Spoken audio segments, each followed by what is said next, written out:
2023 ఎలక్షన్లలో ప్రజలు బీఆర్ఎస్కు వ్యతిరేకంగా ఓటేసి బీఆర్ఎస్ని ఓడించినప్పుడు కేసీఆర్ సైలెంట్గా వెళ్ళిపోయాడు. తర్వాత కేసీఆర్ వారసురాలని అక్రమ కేసులో ప్రతిపక్షాలు అరెస్టు చేసినా కానీ కేసీఆర్ సైలెంట్గానే ఉన్నాడు. తన వారసుడిపై ఫోన్ ట్యాపింగ్ అనే నిందలు వేసి వారసుడి పరువు దిగజార్చే ప్రయత్నం ప్రతిపక్షాలు చేసినా అక్కడ కేసీఆర్ సైలెంట్గానే ఉన్నాడు.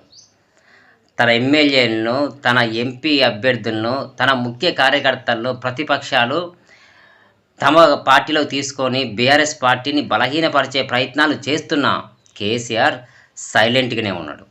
ఎప్పుడైతే తెలంగాణలో సస్యశ్యామలంగా ఉన్న పొలాలు బీడుబారిపోయాయో, ఎప్పుడైతే రైతు కళ్ళల్లో ఆనందం పోయి కన్నీటి చుక్కలు రాలుతున్నాయో, ఎప్పుడైతే రైతు ఇళ్లలో వడ్ల రాసులు తప్ప ఉర్రితాళ్లు వేలాడాయో అప్పుడు కేసీఆర్ వైలెంట్ అయ్యాడు.